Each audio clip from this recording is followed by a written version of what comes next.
Zal ik hem nog even op het publiek zetten? Zal ik hem nog even op het publiek zetten?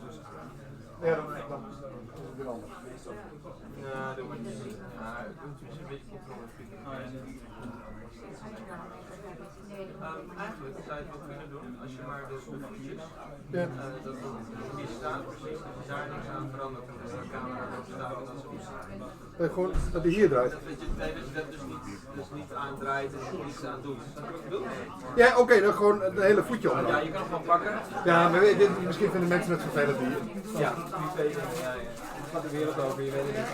Je bent met de schoonmoeder ergens. Misschien zit hij wel jaren en jaren in het geheim in Amsterdam. En dan het face recognition system van YouTube. Ik zou het zo maar. Ja, nee, maar dat is waar. We don't know. Wow, very Dutch. What happened? Ja.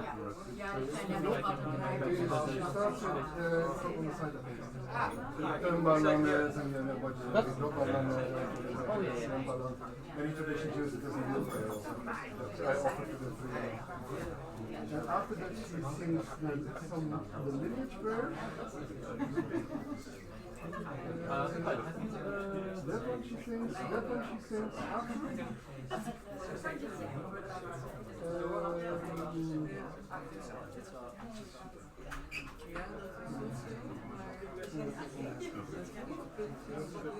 Maybe I can sneak a picture and send it to Tasha so we can put it on that top.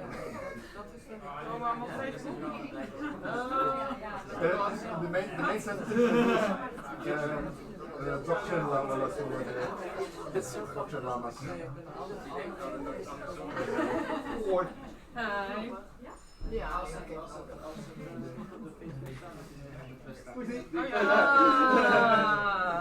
ego-trip. Ik moet even.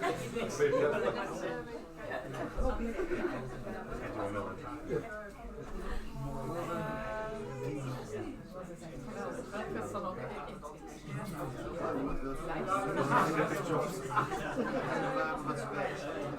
Power of personality. Yes. I thought you wanted to take a picture of my knee. Of your knee, yeah. Ja, het is bijzonder. Ja. Gewoon zo stoel, we hebben een weekend lang om er 1 keer per jaar of zo eens een keer mee om laten doen. Ik sta zo even langer rond. Oh ja. Dat is een foto op Ik had echt, wow, het is echt 16 kamer, ik zit daar middenin. Ja, dat is de eerste keer dat ik naar de kamer ga. Ja, Lama Shabkar.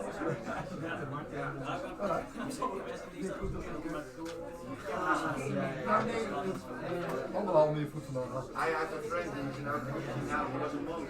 Maar je kan het dan je moet het zelf ook laten doen. Ja? Nee, ik ken niet aan die kamers, maar die op de koop.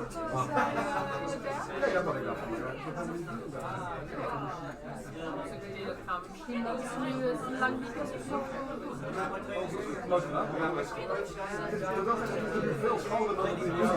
dan nog kan je, ja dat zou best kunnen, want wij zijn echt 10 jaar geleden ik weet dat we daar kwamen. ja, dan nog, die tempel zou die tempel zou eigenlijk helemaal leeg gehaald worden door de landschap. ja, die energie, dat is kennelijk wat eruit ziet. Ik heb een keer over gehad met Zelda. De accountants kan met een grote assistent, die oude Lama, die stond te praten en die vroeg wat er komt. Zult hem naam gaan voor je? Ja. Hij vroeg wat komt daar.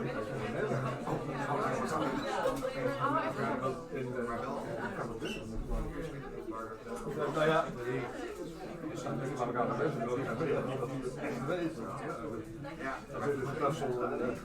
Ja, want het was dan kennelijk wel een hele kleine besloten. Kijk, dat waren kleine tempels. Je kan niet eens alle retreatants daarin onderbrengen, had ik het idee. Als Abrahams bezet zag, was het niet.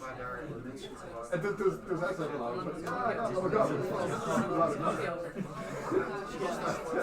en duidelijk wel, die kan duidelijk wel iets laten gebeuren. Ja, ik vond het een goede post. Enerzijds heeft hij bepaald zijn liefde was voor de Dharma. Dus die mensen stuurt gewoon echt Lama Shabkar. Ja, dat is een beetje waarschijnlijk net van, laten we een basis geven. Zoals Keller en ja, maar bij Lenny Rempeltje kan ik wel bij die mensen gewoon die zich ook aan de cultuur konden aanpassen. Die heeft toch wel heel veel aan het Westen aangepast. En waarschijnlijk ook daardoor dat dat zo enorm bloeit.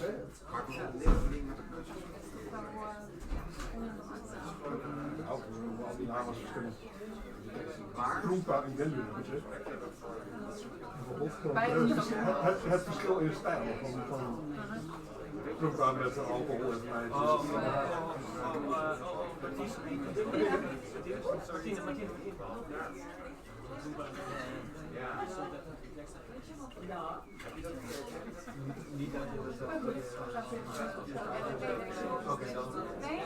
Ben je nog aan het vouwen? Ja, ergens heb ik gezien. Tibetaans. Ja, als het volgend jaar groter is dan het nu is, kan het gewoon niet doen.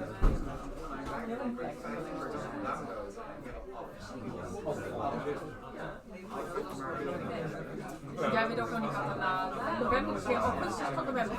Augustus tot november ben ik sowieso niet. Zou kunnen zijn dat ik thuis ben aan het maar daar heb ik ook geen volgende. Maar ook dus nog geen plannen of mogelijkheden om naar de deur te gaan. Dus dat geeft vast een beetje de uitnodiging die we gaan aanvangen. Dat is altijd zo. Dat is de uitnodiging van wat ik weet van de eerste mensen gedaan. Maar ze zijn dat ook. Ja, maar ik heb niet dat je komt nodig. Als je dat niet doet, kom dan zo vaak makkelijk. En waar houd je tegen? Ja, en dan 4G, relaxen. Allerlei ideeën over mezelf. Iets nuttigs aan mezelf. Ideeën over mezelf die niet zo nuttig zijn, maar die ik wel heb. Ja, oké, goed, die ken ik. Ja, dat is vast ja. En ook gewoon een beetje mijn gereformeerde PvdA achtergrond. Toen ik klein was, mocht ik niet Sint Maarten eten. Dus dat was beter. En ik heb jaren geleden al een keer met mijn Mario gehad. Die kijken, ik dacht gewoon tegen mensen dat het supergoed is om offerings te maken. Dankjewel. Je doet dus qua het geld in de hand. Ja, dat moet. Zoals gezegd, je bent uitgenodigd. Want ik zit een beetje van ja, het geld hoeft niet meer, maar om een ongebruikt dat te laten liggen, dat is wel ik denk als ik er in de tussentijd een goede plek voor heb, dan we gaan zien. De eerste maanden sowieso moeten goed komen. nou, want kijk, jij komt daar nog eigenlijk, dus moet je niet mee. Dus je moet in Nederland gemeld zijn. Echt waar? Ze met een via hetzelfde. Zover ik weet wel, ja. En je hebt natuurlijk voordelen, je kan natuurlijk gewoon bij 30 minuten blijven. Dus dat is natuurlijk ja, een beetje. Ik heb het gewoon niet. Nee, ja, of je moet inderdaad om en om doen. Bijvoorbeeld, maar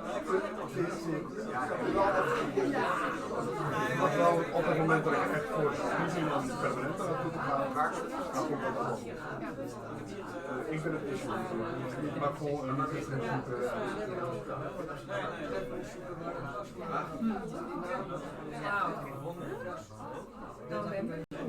ja, maar ik ook. Zoals je altijd zei, events en nog meer gebeurt, zodat we kunnen echt nog. Nou, ik gewoon niet te veel verloren maken. Dat is een beetje aan. Dus ergens in het achterhoofd heb ik het idee gehad van Ja, ik kan zich thuis een beetje gaan zitten mediteren.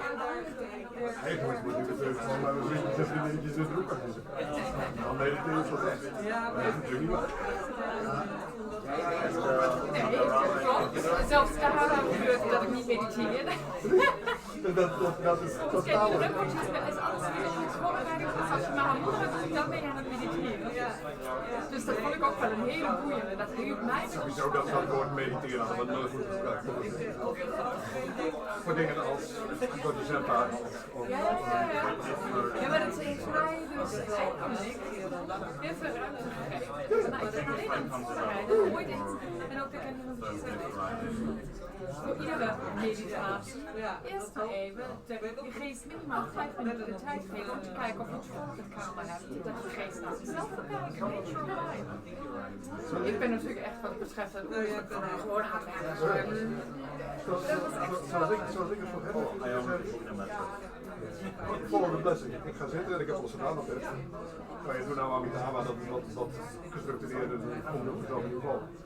Dat is aan elkaar, dat had ik voordelen. Als 2 woorden en dan half uur is natuurlijk bekend. 2 woorden en dan misschien een stukje teun lezen tussendoor. Precies, dus dit ook echt follow the blessing, hè? Dat is wel een goeie. We hadden in de loopbaan een beetje met die over. Ja, is het ook? Oké. Maar die zijn gewoon als het iets vreugdevol is. Nee, Lama is coming. Ja, oké. Zie je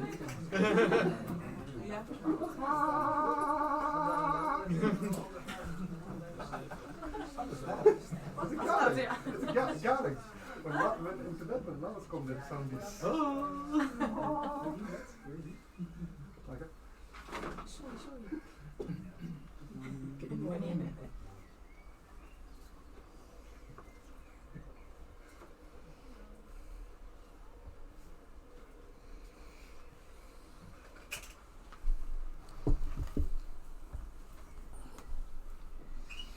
Now, make yourselves comfortable. Oh, yes. You have to keep me awake this morning. Because Sasha kept you awake last night, or? No. No, because there is no such thing as enough sleep in my world at the moment.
Is.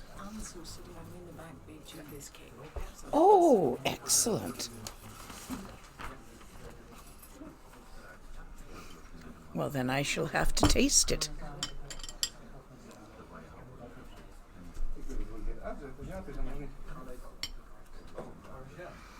Thank you to the baker.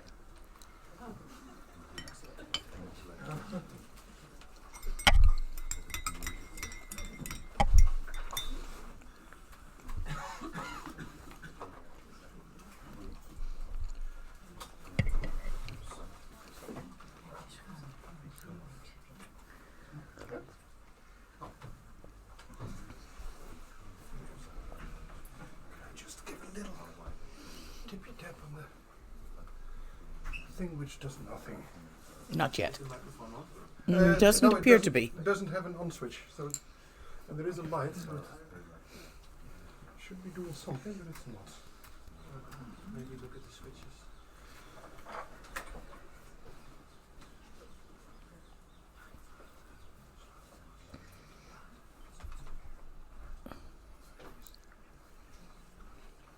Oh, this is completely minimalist today. Any musicians in the room? Wiggle that again. We just got a little response. Whatever you just wiggled, wiggle it again. I didn't wiggle anything. I saw Jaap's car, so he will be here in no time. Oh, okay. The technician. In that case, here. Can you hear me? We're good.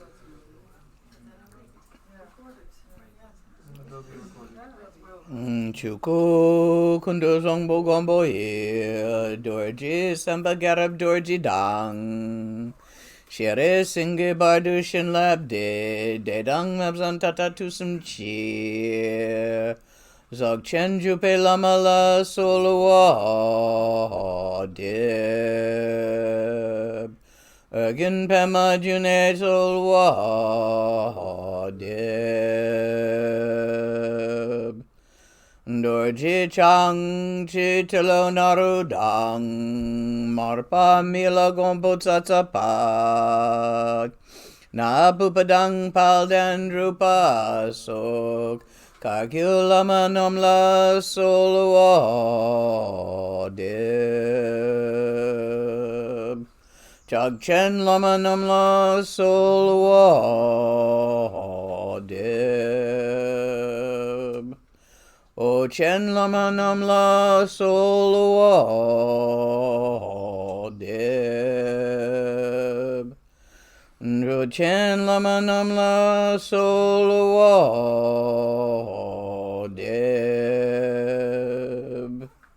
Shak chen lama namla solo deb.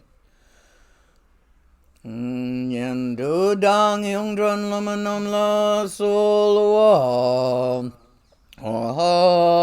deb Pal kwan du zhang dang yerme pa gon garab dur jijin trag pa jeti dang nisume pa pa lama nam chi tente chung.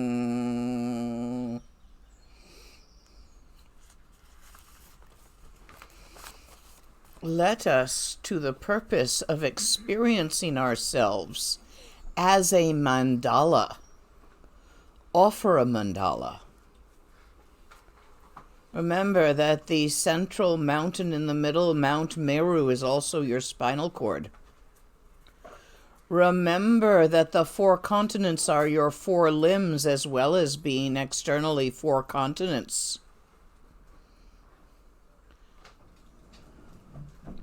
Remember that the sun and moon are both externally the sun and moon and internally your eyes, the 2 of them. And so in making the offering, offer both inner, outer, and secret forms of mandala. Saji puki juhuk shing me tog tram ri rabling ji ni de gyan padi idam guru ratna mandala kam niryatayami.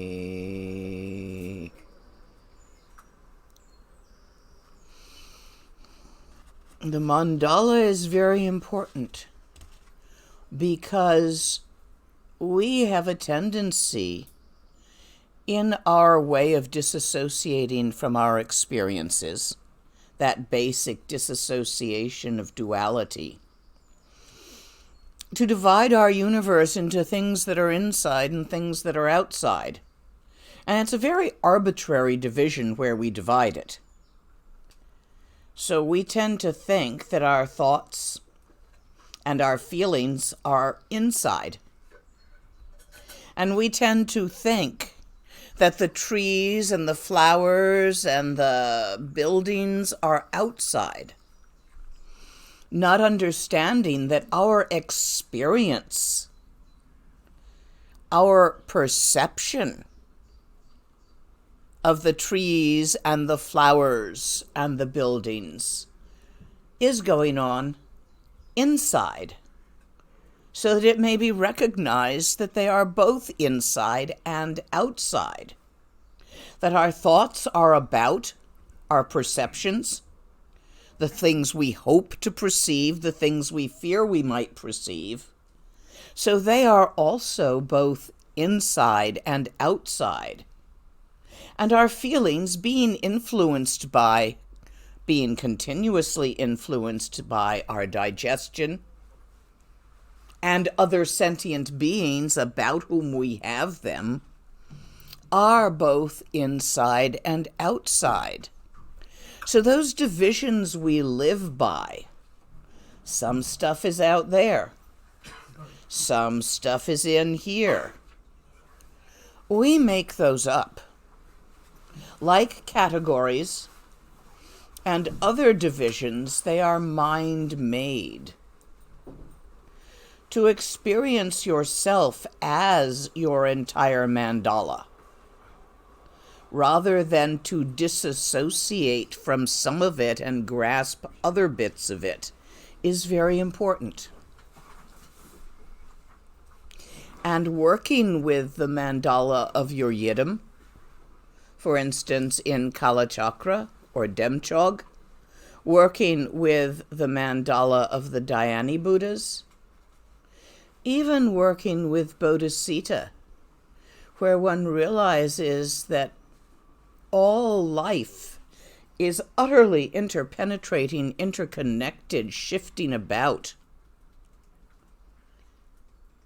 All of this frees you from that self-grasping tunnel vision that is epitomized by the animal realm, but in which to some extent all sentient beings live, with their attention on looking for food, looking for shelter, getting laid, reproducing, and trying to get away from whatever eats you, whatever you fear. And running around chasing our tail, telling ourselves stories about how what we're afraid of is going to get us, and how we're going to get the things we want. You've been doing that from beginningless time. Are you tired yet? God, yes. Stop a moment. Just sit there and rest. Don't pursue the next moment. Don't flee the past moment. Just in this very moment, without grasping anything or rejecting anything, just relax and rest.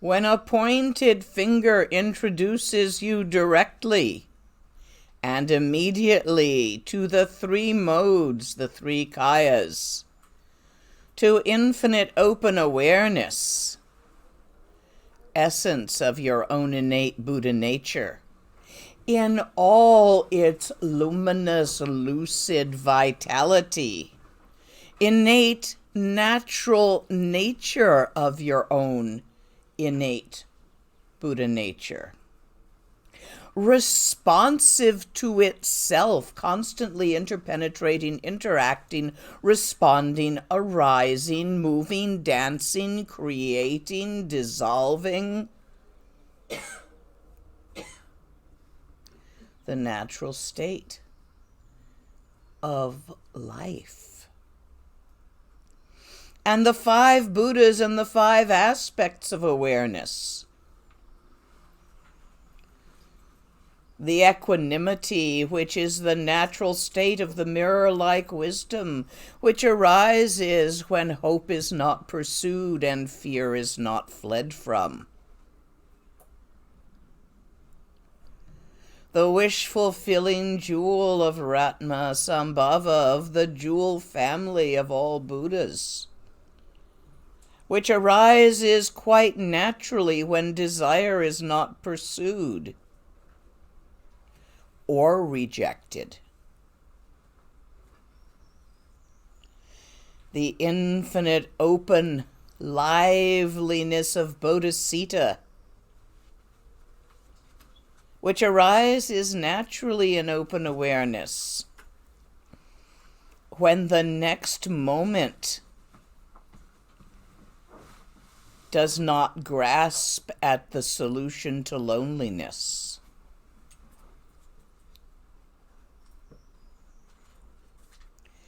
The natural karmic arising and dissolving of all phenomena, which is utterly perfect in its natural state and completely fulfilling and fulfilled, which naturally arises when competition is not pursued. Competition, comparativeness, I'm better than, I'm not as good as this, all that crap.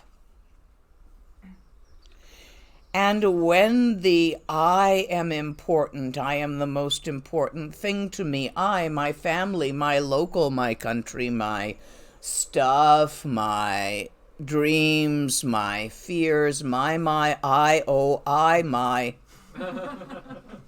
When that is allowed to dissolve into its natural state and the interpenetrating interconnectedness of all life in open, empty awareness, utterly vital in each moment arising and vanishing, is directly perceived,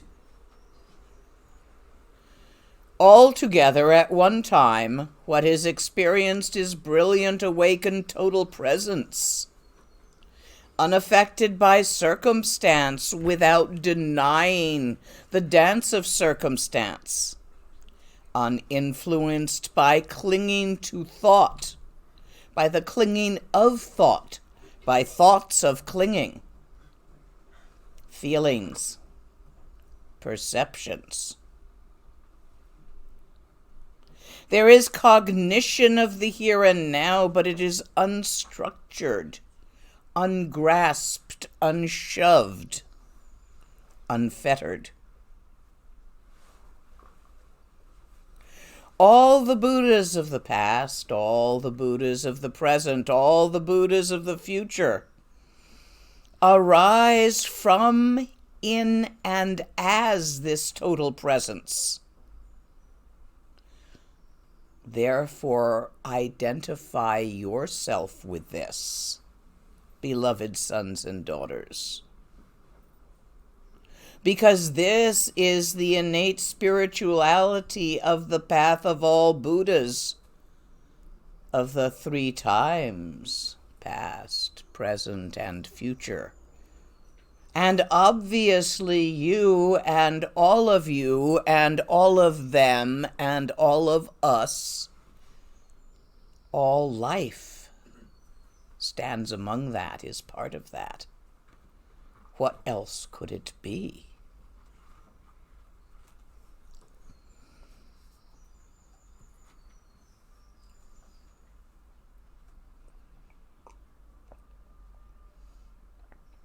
We stand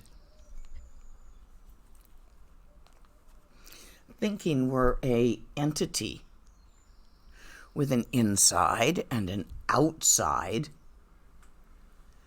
and we want and we don't want, and we strive and we flee, and we're very busy with all of that, us humans. Take a rest for a moment. Take a rest in the now, without trying to make the next moment better, without fleeing the pain of the previous moment. Just a little rest.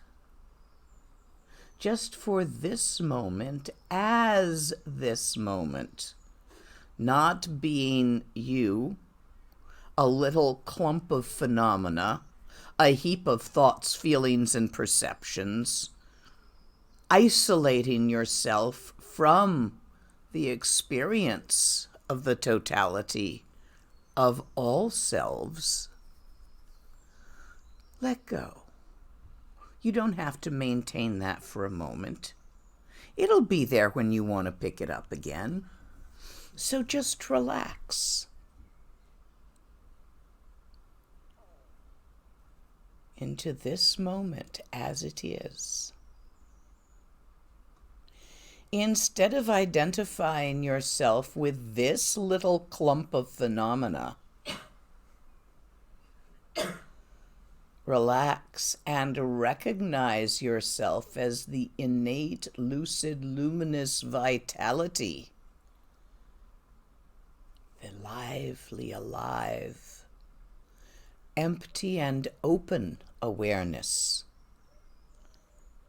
of all Buddhas, of all times.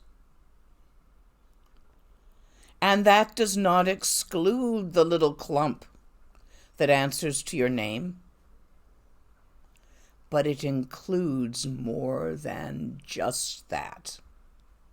It is unlimited by the belief systems, the thoughts, the perceptions, and the feelings that the clump is hanging on to. The patterns, the belief systems, the who you think you are, the who you fear you might be. Let go for just a moment. Just in the now, in this particular now, this very now, this here and this now. Just take a moment and rest.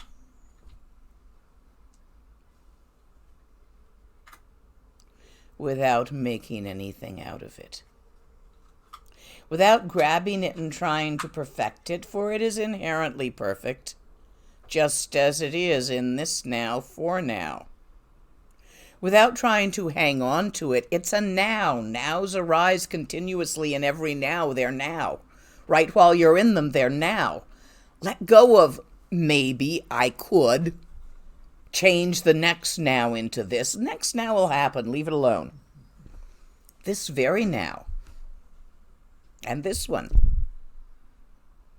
And this one. For each moment arises as an all-encompassing, unlimited now. And none of it has substance or duration. Therefore, you may relax. Samsara does not require your maintenance. Nirvana does not require your pursuit. There is no separation.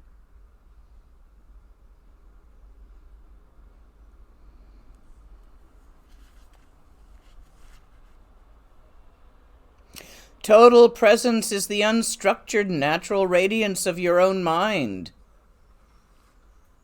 Right here, right now. Yeah, that radiance. It's looking out from behind your own eyes. Yeah, that brightness, that vitality, that lucidity. Just that one. The seer of all that is seen, the feeler of all that is felt, the thinker of all that is thought.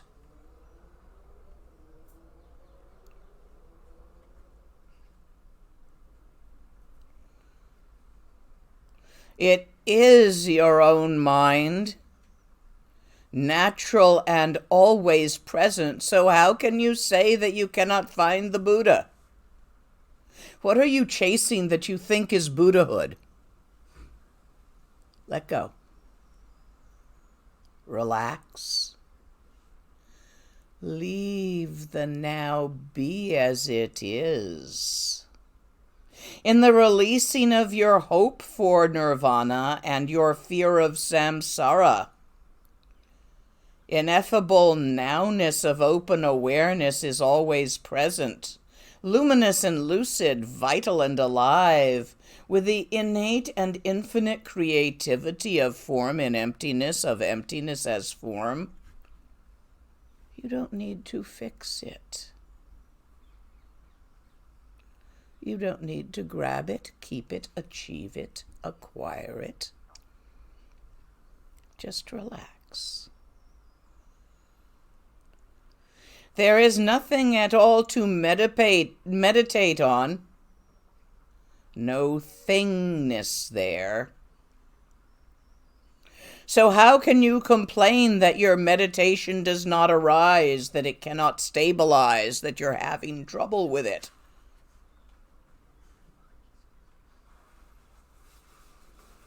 It is manifest total presence, your own mind. So how can you say that you're having trouble finding it? Right here, right now, yeah, that mind. Yeah, this very mind in this moment as this now. It is a stream of unceasing, radiant wakefulness. The face of your own mind, always that. How can you say that you cannot see it? There is not so much as a moment of work to be done to attain it. It's always been there. It always will be. Katak, unfuckupableness. So how can you say that all your efforts aren't working? Centered and dispersed states, concentration and distraction, are two sides of the same coin. How can you say that your mind is never centered? It is right where it is, and that is the center of that which has neither center nor edge. What are you struggling with? Intrinsic knowledge is the spontaneously originated three modes of being, which is achieved naturally without striving by leaving it be. How can you say that your practice fails to accomplish it when there is no needed accomplishment? It is enough to leave the mind in a state of non-action.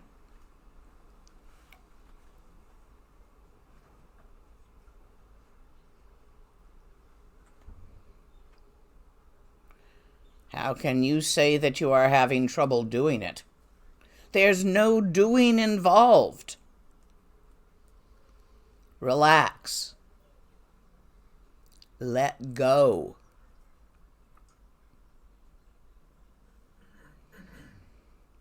Leave it be as it is. Your thoughts are released at the moment of inception. How can you say that the antidotes were ineffective? Have a thought, pick a thought, any thought. Where'd it go? It doesn't stay. You can have many thoughts on the same topic, but they're all different.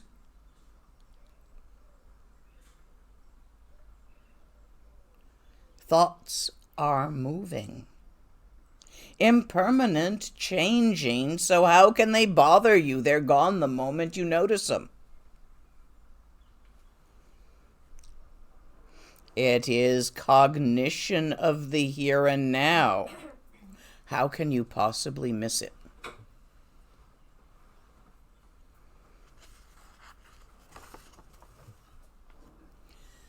And that concludes chapter 7. Are there questions? Pretty obvious, isn't it? Now just don't make something out of it.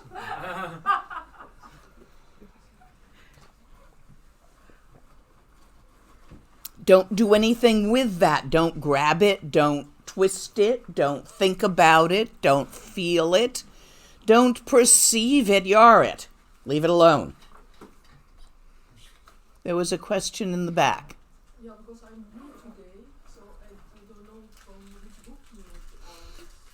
This is Flight of the Garuda by Shabkar. And that's chapter 7 we just finished.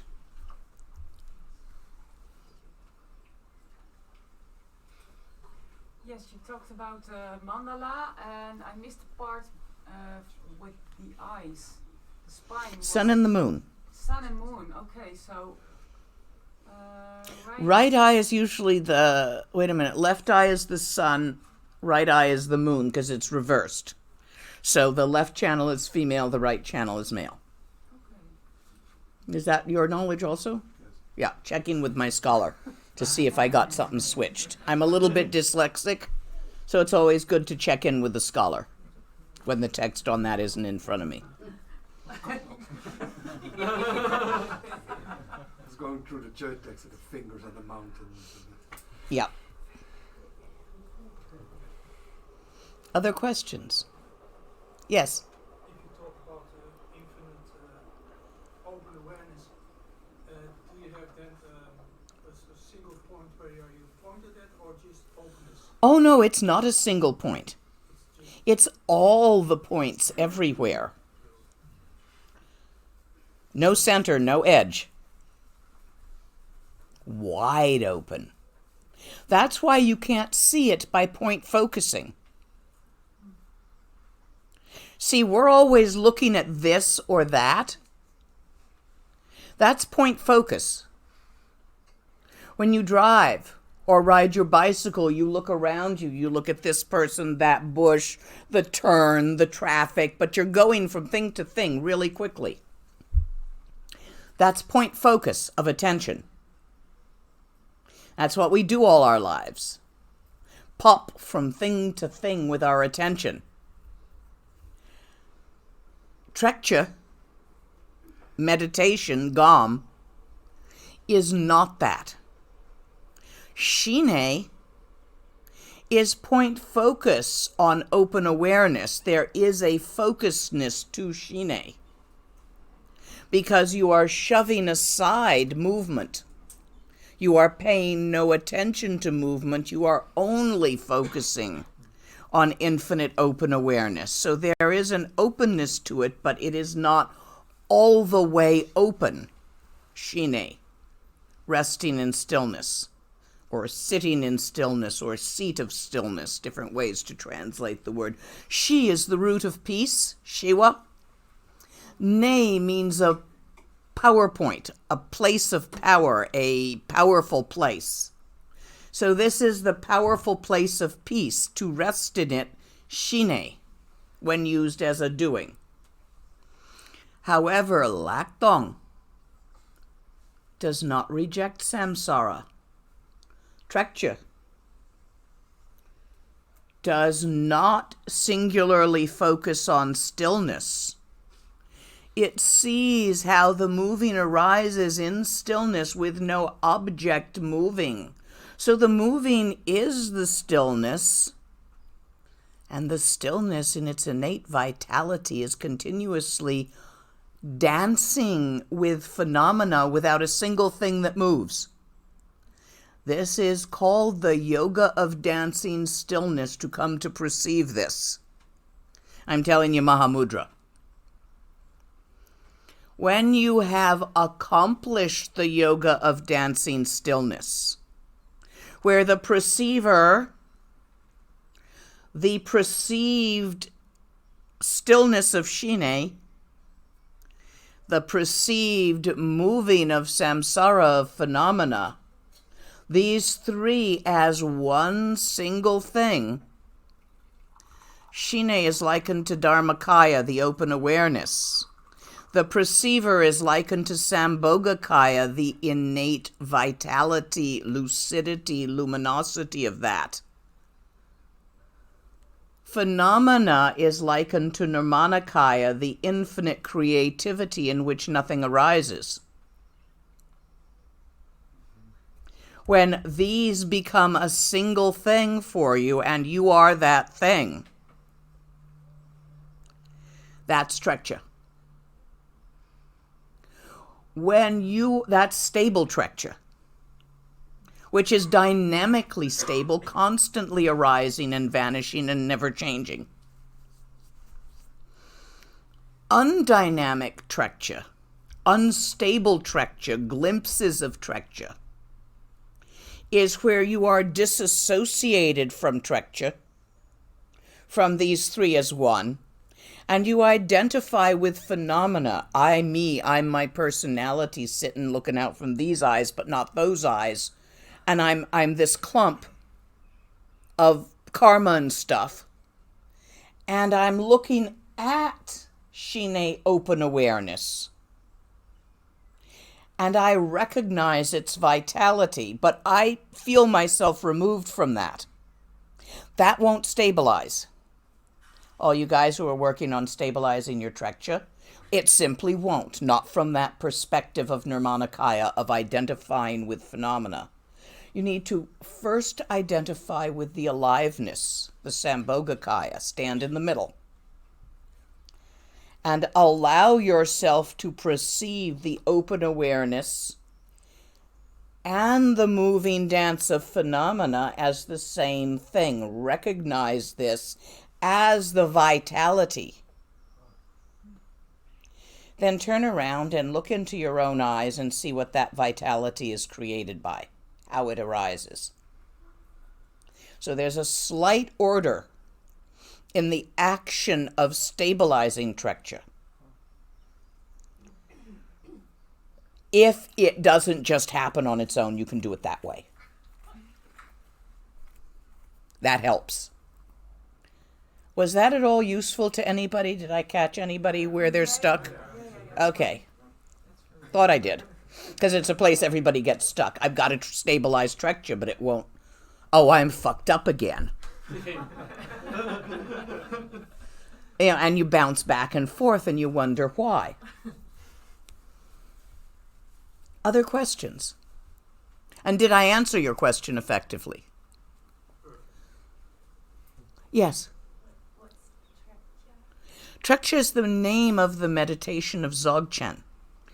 It literally means cutting through, because it cuts through your own crap, which is what we all need to do. We're the prey of our own hopes and fears, our own hang-ups, our own neuroses. So there's all these weird patterns that worked on our mama when we were 2, or a teacher in school in 1st grade.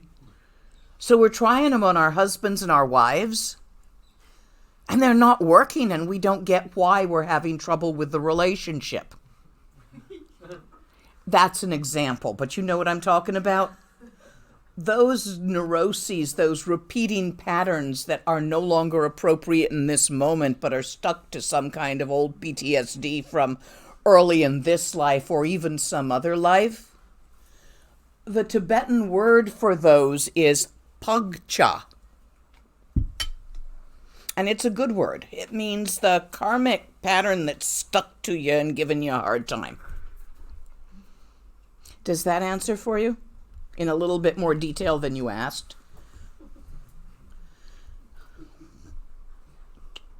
Dzogchen, also known in Sanskrit as Mahaati, and Chogyal, also known in Sanskrit as Mahamudra, are 2 techniques of meditation that come to the same place.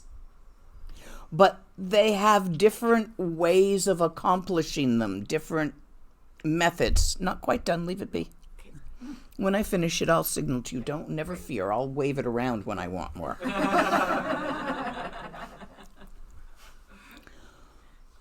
There are the word gom, which I also use sometimes, simply means meditation, any meditation. Even visualization meditations of K-Rim is included in gom. However, some texts use gom to mean Trekchö, and others use it to mean any kind of meditation. That's why a Tibetan temple is called a gompa. Pa is the ER suffix, and gom is what you do in a temple, some kind of meditation, including ceremony being counted and visualization being counted as a kind of meditation. So gompa does not mean monastery. It means temple. Most monasteries have a gompa in them. Did that explain anything of value? That was a translator's digression. Other questions?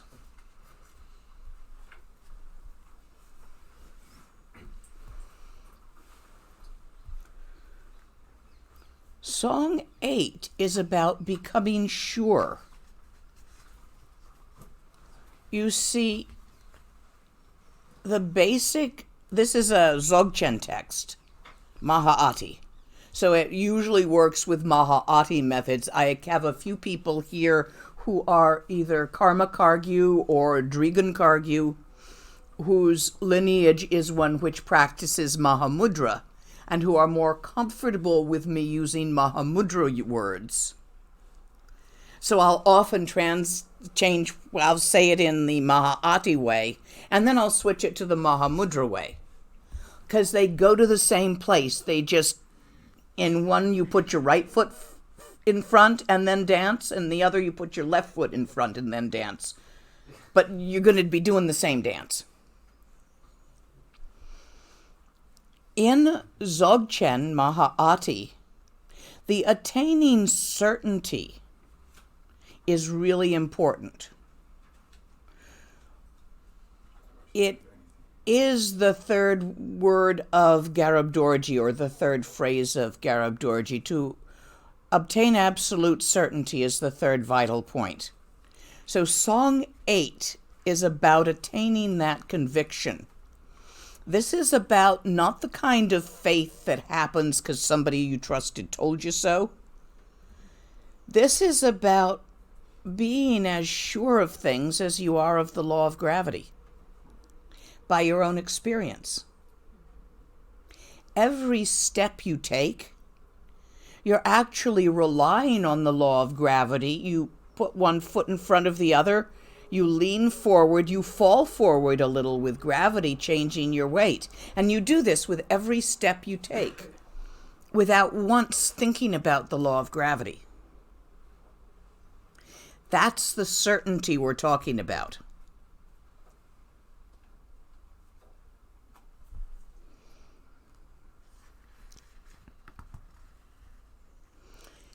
Emaho.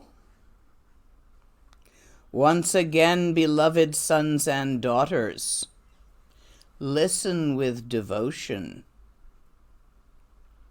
Mind is insubstantial like the sky. Is this true? Don't take my word for it. Check it out. Relax completely and look directly at mind, gazing with your entire mind at your entire mind, without the tension or stress of trying to make anything out of it. Mind looking at mind.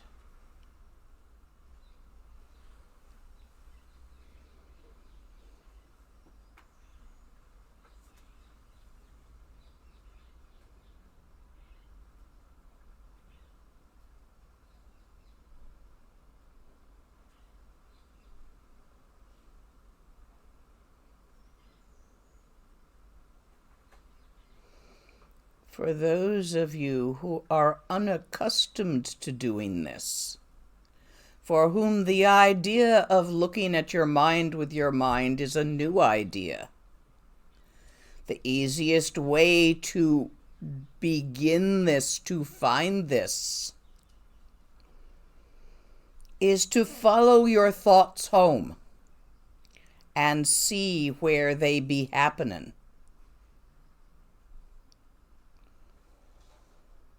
I find it easiest to work with pictures because I can tie myself into knots with words, being an ex-intellectual.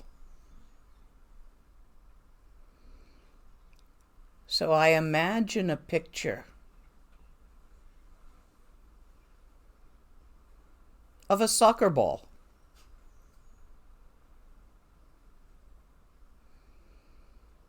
Where's the picture? Obviously, the picture is in my mind.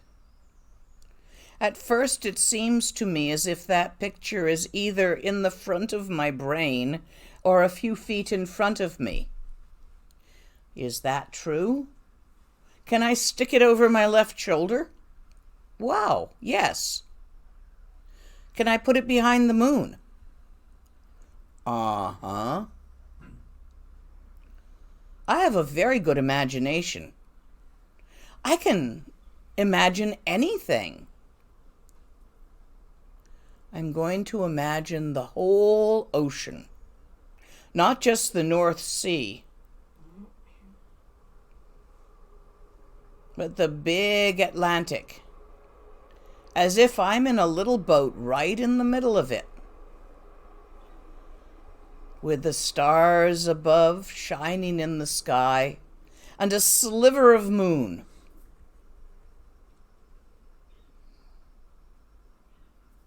And the waves all around, lapping at the sides of the wooden boat, and the creak of the sail, and the songs of the fishes. Where's that picture?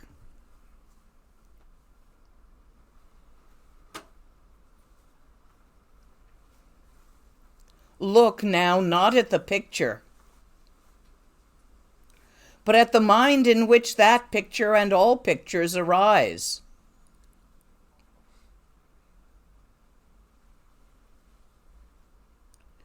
I can imagine the galaxy, the Milky Way, the other galaxies of our local group, the still point around which they turn, other local groups, turning in patterns around a bigger still point, around a bigger still point, and so on to infinity. I can imagine that. As far as my imagination extends, my mind extends. This infinity is what we mean by infinite. It's not to the left or the right, above or below, inside or outside, everywhere or nowhere. Beyond concept, wide open, not a point focus. This is what we mean by infinite open. Oh, but I'm still thinking. The thoughts are arising, they're vanishing, they're happening, they're dissolving. I'm creative. I'm alive. I see this. I am the seer of what I see. Awareness. I am aware. Infinite, open awareness. Mind itself without boundary or limit. Relax. Leave it be as it is. Let go. Mind sees itself. Mind is itself. There is no need for grasping or shoving or separation.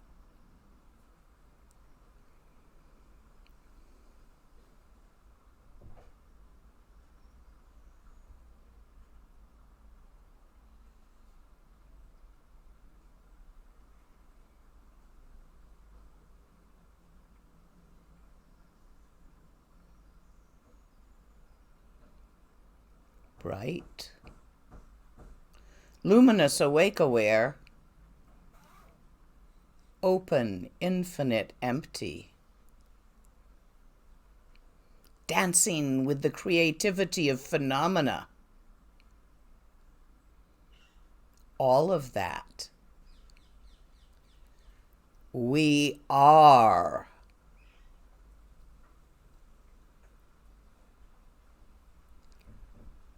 Relax.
Don't try to stop thinking.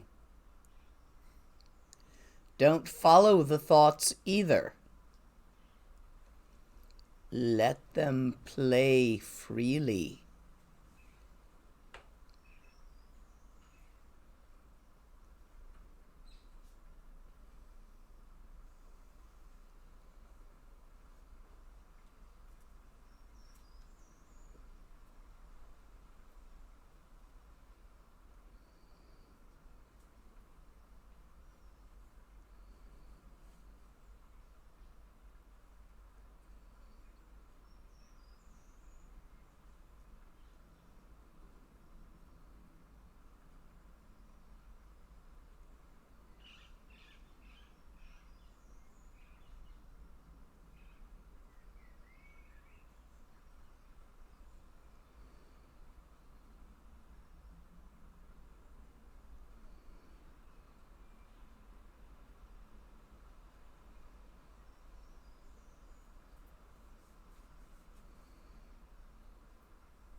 Are there questions?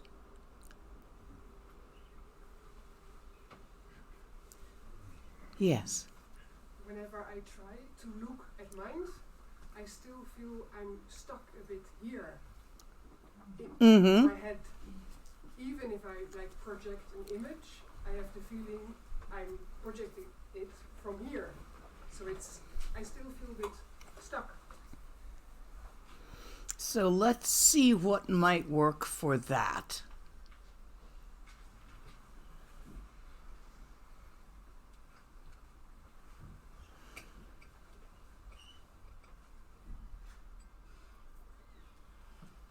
There is a practice in the Rushen working with the seed syllable hung, which will help you.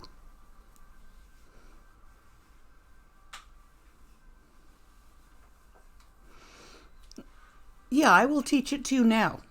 It may help some of you. It will assist you in breaking up the centeredness of selfness, that illusion. Sit in a place where there aren't a lot of people in front of you. Oh, in the park or in the window high in your house. There is a seed syllable, which is the seed syllable, the symbol of the mind of all Buddhas. That syllable is hung.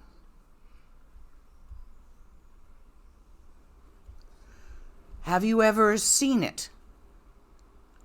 So what you're going to do is visualize that blue hung about the size of your hand in your heart chakra. And you're going to say the word hung strongly, and it's going to come up out of your heart chakra and be thrown out your mouth into the distance until it strikes something, where it knocks a hole, like the holes in cheese, in the thing it strikes. Hung, hung, hung, like that. And you keep doing it with each hung coming out and knocking a hole the size of your hand in the world you see until it's all gone. And the hungs, once they knock the hole, then there's just the blue hung there. The hungs stay there. So the world is nothing but a whole bunch of blue hungs. And you do it all 360 degrees around. You don't hit people with it. Because once you're good at it, you can knock them over.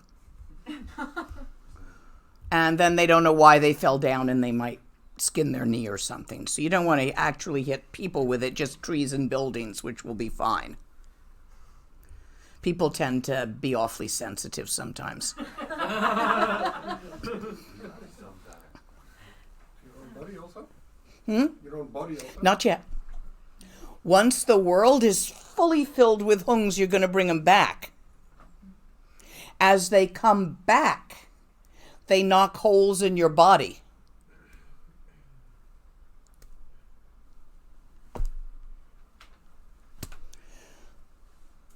You still say it? Yep. But you say it, it's a little bit different. It's hung, hung, hung. It's not quite as thrown, but they still come hard. They strike your body until your body is gone too. And then there's nothing. Nothing outside, nothing inside. The hungs are gone. And you sit there in that no thing for a little while. And then you dedicate the merit. Before doing this practice, take refuge in arise bodhicitta and do it for the sake of all sentient beings. But do that for a while and you may find this changing. Now, sometimes you get nyams from this practice. This is a really strong, powerful practice. So you may get the shakes. That's really common. You may get an experience like you're all transparent and not there like a reflection in a mirror. You're going to have all sorts of funny feelings if you get into this practice. Don't worry about it, they pass. Don't try to maintain those feelings. Don't try to make them go away. But probably don't do this practice right before you have to go to work. Fair enough? Do this for a while as a regular practice, and I think that problem will cease to be a problem for you. It's the Rushen, one of the dzogchen nundros specifically for this problem, and it's out of the text Yeshe Lama, should you wish to locate it. Can't remember who wrote that right now. Huh? Jigme Lingpa. Thank you, scholar. There's too much information rolling around in there and not a good filing system. So sometimes I can't find the piece I want. Not a Virgo. We could let a Virgo loose in my filing system, maybe. Other questions? Yes? Can I ask something else about timing of practice? Because I find that if I do my practice, my meditation in the evening or at night, after dinner, before bed, I become totally insomniac. I can't sleep, and I just, after meditating, I'm too lucid or aware. Oh, then you should do yours in the morning. Yeah, but if I want to do more, shouldn't I do it if I... Hmm? Is there something I can do to lessen that effect? Is it Yes, you can do your practice before supper. Right. And then eat. Or make your supper just a little later in your family. Change the custom. Instead of eating at 6, eat at 7. That leaves you an hour of practice. When you come home from work, instead of having a beer and going and watching telly during that hour, do your practice then, and then you can have your beer and go and watch telly after supper. Also, a lot of this is going to depend on which practice. Some practices are energizing. You might not want to do these hungs right before you go to bed. They tend to be a bit energizing. Some practices are relaxing. I always fell asleep doing Vajrasattva. Yes. It just does that to me. I get all relaxed and cozy and clean inside, like I had a nice hot bath, and yeah. So a lot of it, you might want to shift about which practices you do in the morning and the evening. But we all have different pagchas, nervous systems, patterns, post-traumatic stressors, hang-ups. So we all need a slightly different pattern. So you got to play around with it. Fair enough? Sure. Other questions? Yes. Can you do the hum also with another syllable? Why would you do that? I don't know, I like the re's. You like the what? The re? No, this is not something you would do with free. Okay. Western experimental, fascinating. Airplanes and ice cream. My teacher always said, us Tibetans, we would never in a million years have come up with airplanes and ice cream. You Westerners with your experimental mindset willing to try something new every time. Maybe it's good. I like airplanes, I like ice cream. But don't necessarily apply it to the Dharma all the time. We've got some ways we know works. And you're going to die relatively soon.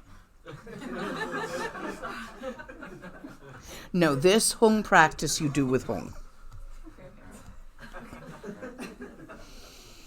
Use something else to come up with a new kind of ice cream. Yes. If you have a nihilistic tendency, is that practice? No. If you have a nihilistic tendency, Om Mani Padme Hum is appropriate and will resolve that for you. I taught that practice up north.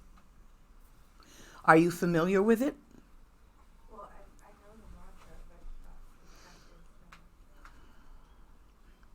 Would you guys who weren't up north like a quick version of that practice? So, the mantra I need you to repeat after me 3 times for the lung. Om, Mani, Padme, Hung, Om Mani, Padme Hung, Om Mani Padme Hung, Shri. I want you to remember love. Have you ever had a child? Can you remember holding your baby in your arms, right in that sweet spot where they're sleeping through the night, but they're not into everything yet? And they reach up their little hand and touch your face, and you just melt. Those of you who have not had a baby, imagine a kitten or a puppy. It's all wiggly and cuddly and it's licking your nose. Feel that feeling of really simple love, not the love for your boyfriend or girlfriend, which is probably pretty complex. Not even the love for your mother, which once you've been through adolescence and your mother has grown old and yada yada, you've probably got a pretty complex relationship there. Go for memory of a very simple love. Just, oh, yeah. In your heart chakra is the bud of 1,000-petaled lotus. The bud is closed because you are protective of your heart. Anyone who's been through their teen years has probably experienced the sensation of being kicked in the heart. First love, all of that. Terrible, wonderful. So you've kind of holding it closed to protect it. Water it with that memory of simple love. Feel it. Water it with the feeling and let the 1,000-petaled lotus bud in your heart bloom. As it blooms, each one of the 1,000 petals elongates and reaches out and touches the heart of another living being. A bird, a bug, a fish, a person, a dog, anything. A microbe. And through the light of the elongated ray of light that has arisen from the petal, all 1,000 rays of light, the feeling of simple, open love, uncomplex, open-hearted great-heartedness flows to that being and nourishes and waters the lotus blood in their hearts so that they bloom. And the petals reach out with rays of light to touch the hearts of 1,000,000 living beings. And that reaches out, blooms, opens, reaches out to touch the hearts of 1,000,000,000 living beings, whose lotus buds bloom, nourished by the simplicity of open-hearted, great-hearted love, and reach out and touch the hearts of 1,000,000,000,000 living beings. And some of those beings, the rays of light, come back and touch your heart, so that the light flows out and in